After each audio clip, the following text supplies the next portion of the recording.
Container handling বাড়লেও বিশ্বের শীর্ষ সমুদ্র বন্দরগুলোর তালিকায় এক ধাপ পিছিয়ে গেল চট্টগ্রাম বন্দর। যুক্তরাজ্যের শিপিং বিষয়ক শতবর্ষ প্রাচীন ও স্বনামধন্য প্রকাশনা লয়েডস লিস্ট প্রকাশিত 100 পোর্টস 2025 এর প্রতিবেদনে জানানো হয়েছে 2024 সালের হিসাবে চট্টগ্রাম বন্দরের অবস্থান এখন 68তম। গেল বছরে অবস্থান ছিল 67তম। 2024 সালে চট্টগ্রাম বন্দরে 32,75,000 টিউএস কন্টেইনার হ্যান্ডলিং হয়েছে। আগের বছর এই সংখ্যা ছিল 30,50,000 টিউএস। এক বছরের ব্যবধানে প্রবৃদ্ধি হয়েছিল 7.37%। অথচ বিশ্বব্যাপী কন্টেইনার হ্যান্ডলিং বাড়ায় চট্টগ্রাম বন্দরকে এক ধাপ পিছিয়ে পড়তে হলো।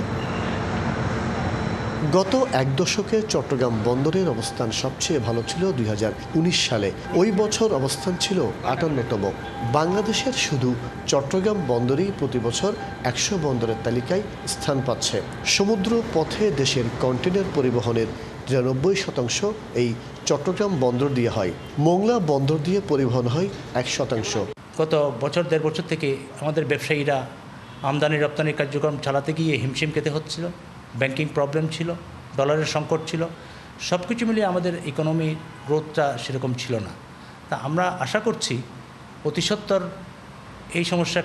ওয়ালটন এখন দেশের সীমানা পেরিয়ে পৌঁছে গিয়েছে 50টিরও বেশি দেশে। ওয়ালটন, ঘরে ঘরে বিশ্বজুড়ে। কাটিয়ে উঠবে এবং আগামী বছর হয়তো চট্টগ্রাম বন্দর কন্টেইনার হ্যান্ডলিং ক্ষেত্রে গ্রোথ আরও বেড়ে যাবে, তখন লয়েড লিস্টে আরও এগিয়ে যাওয়ার একটা সম্ভাবনা আছে। গত কিছুদিনের যে আপনার গড় দেখলাম, সেই গড়ে বিশেষ করে গত মাসে কিন্তু যথেষ্ট ভালো একটা অবস্থান তৈরি করেছে। আমাদের আমদানি রপ্তানিতে আপনার যে প্রবাহ ছিল সেইটাকে ধরে রাখা বন্দর কিন্তু সেইটাকে আপনার যথেষ্ট ভালো করেছে। যদিও কর্মকর্তারা জানাচ্ছেন আগের চেয়ে অবস্থান অনেক ভালো।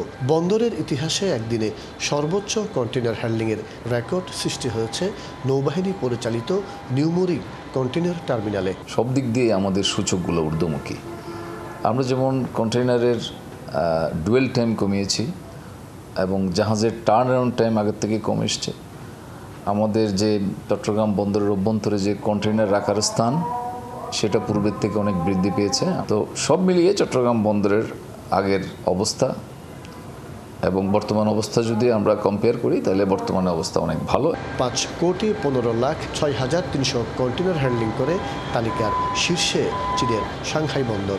দ্বিতীয় স্থানে রয়েছে সিঙ্গাপুর বন্দর, তারা হ্যান্ডলিং করেছে 4,11,00,000 টিউএস কন্টেইনার। তালিকায় সর্বনিম্ন 100তম স্থানে রয়েছে চিলির সান আন্তোনিও বন্দর, যেটির হ্যান্ডলিং 18,00,000 টিউএস।